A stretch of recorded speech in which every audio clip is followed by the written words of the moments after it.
আসসালামু আলাইকুম। আমি সার্ভেয়ার আশিফুল হাসান।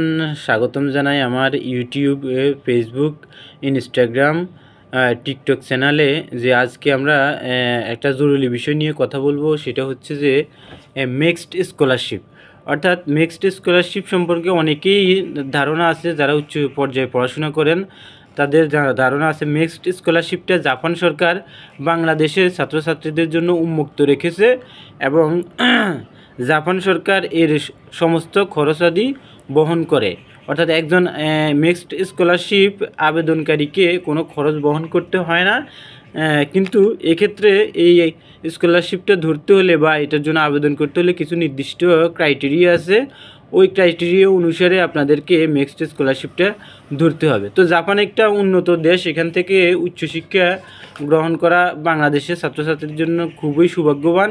জাপান সরকার এখনও এই স্কলারশিপটা আমাদের জন্য উন্মুক্ত রেখেছে। আমাদের ছাত্রছাত্রী ভাই যারা পড়াশোনা করেন তাদের উদ্দেশ্যে আজকে ভিডিওটা বানানো, তাদেরকে এই তথ্যটা প্রদান করতে চাই যে জাপান সরকার কর্তৃক mixed scholarship ministry of education, culture, sports, science and technology এই বিষয়গুলোতে জাপান সরকার মিক্সড স্কলারশিপ দিয়ে থাকে। তো এটার লিঙ্ক আপনারা পাবেন গণপ্রজাতন্ত্রী বাংলাদেশ সরকার শিক্ষা মন্ত্রণালয় মাধ্যমিক ও উচ্চশিক্ষা বিভাগে। যে আপনারা সার্চ দিয়ে মিক্সড স্কলারশিপ সম্পর্কে আপনারা জেনে নেবেন। তো এই স্কলারশিপ কোন কোন খাতে দেওয়া হয়, এটা উচ্চ পর্যায়ে বিশেষ করে মাস্টার্স লেভেলে দেওয়া হয় এবং অনেকগুলা ডিভিশনে, অনেকগুলো বিভাগে, অনেকগুলা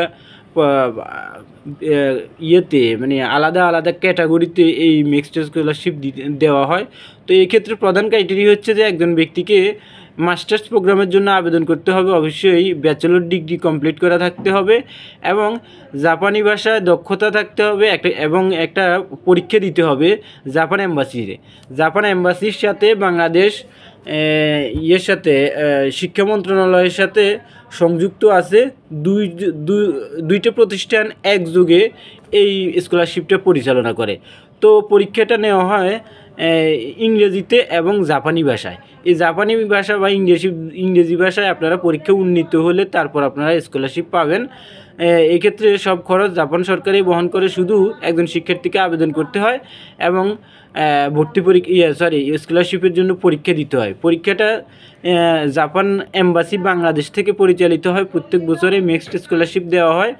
তো আপনারা যারা এই বিষয়ে আরও আগ্রহী, তারা আপনার জাপান এম্বাসি বাংলাদেশের ওয়েবসাইটে ঢুকে আপনারা মিক্সড স্কলারশিপ সম্বন্ধে জেনে নেবেন এবং বাংলাদেশ শিক্ষা মন্ত্রণালয়ের ওয়েবসাইটে ঢুকে আপনারা মিক্সড স্কলারশিপের সম্পর্কে জেনে নেবেন।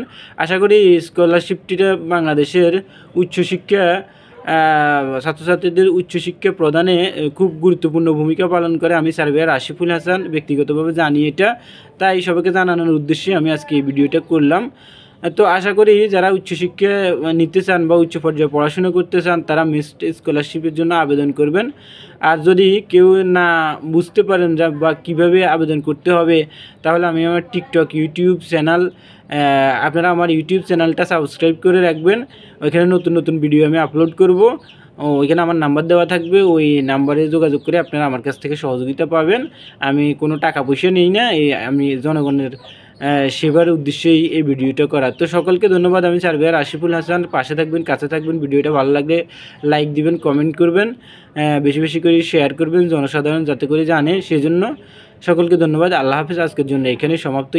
সার্ভেয়ার আশিফুল হাসান।